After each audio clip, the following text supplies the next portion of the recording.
कल से शुरू हो रहा उत्तर प्रदेश विधानसभा का मानसून सत्र काफी हंगामेदार होने के आसार है। समाजवादी पार्टी विधानमंडल दल की बैठक चल रही। दूसरी तरफ लोक भवन में मुख्यमंत्री योगी आदित्यनाथ और बीजेपी प्रदेश अध्यक्ष भूपेंद्र चौधरी के साथ साथ संगठन महामंत्री धर्मपाल और दोनों डिप्टी सीएम ब्रजेश पाठक और केशव प्रसाद मौर्य के नेतृत्व में एनडीए के सहयोगी दलों की बैठक चल रही है। फिलहाल सपा ने सरकार को घेरने की कई सारी रणनीति बनाई है। सबसे अहम मुद्दा वोटर लिस्ट में जो गड़बड़ी उपचुनाव में हुई थी, उत्तर प्रदेश में कानून व्यवस्था और प्राइमरी स्कूलों के मर्जर का मुद्दा उठाने का निर्णय लिया है। इसके साथ साथ उत्तर प्रदेश में किसानों के खाद्य को लेकर के हो रही दुश्वारियां और स्वास्थ्य सेवाओं को लेकर के भी सरकार को घेरने की तैयारी में है।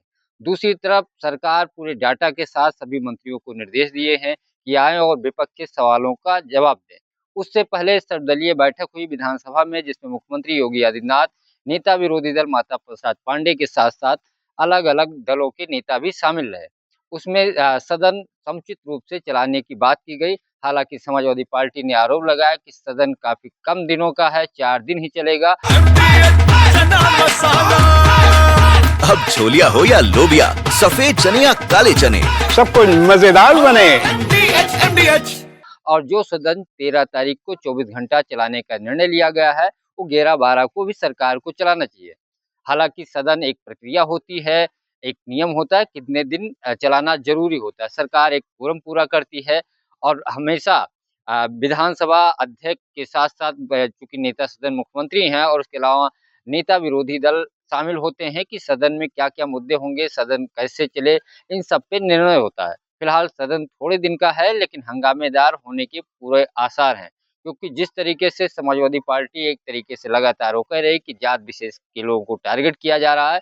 जैसे अभी हाल ही में बलिया के जिला पंचायत राज अधिकारी का एक लेटर वायरल हुआ था, जिसमें यादव और मुस्लिम यानी विशेष धर्म और विशेष जात के लोगों को ये दर्शाया गया कि भूमाफिया है और इन्होंने जो जमीन अवैध कब्जा की उसको खाली कराया जाए।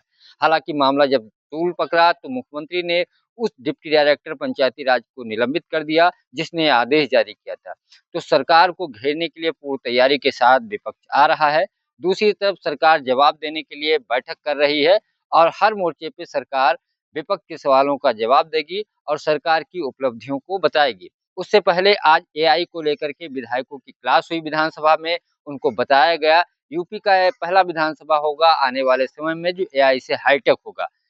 विधायकों को प्रशिक्षण में बताया गया कैसे आप अपने क्षेत्र के सवाल एआई के माध्यम से ले सकते हैं, कैसे आप अलग अलग किस अधिनियम में और किस मुद्दे पे या किस नियम के तहत चर्चा करना चाहते हैं, इसकी भी एआई से मदद ली जा सकती है। इसकी एक क्लास हुई जिसमें कानपुर के आईआईटी के प्रोफेसर शामिल हुए। तो इन सब चीज़ों को लेकर के बैठक हुई। सबसे पहले आज मुख्यमंत्री योगी आदित्यनाथ विधानमंडल में पहुंचे विधानसभा में, और उन्होंने मुख्य द्वार पे एक विधानसभा का मुख्य गेट के पास एक गेट बना था, उसका उद्घाटन किया।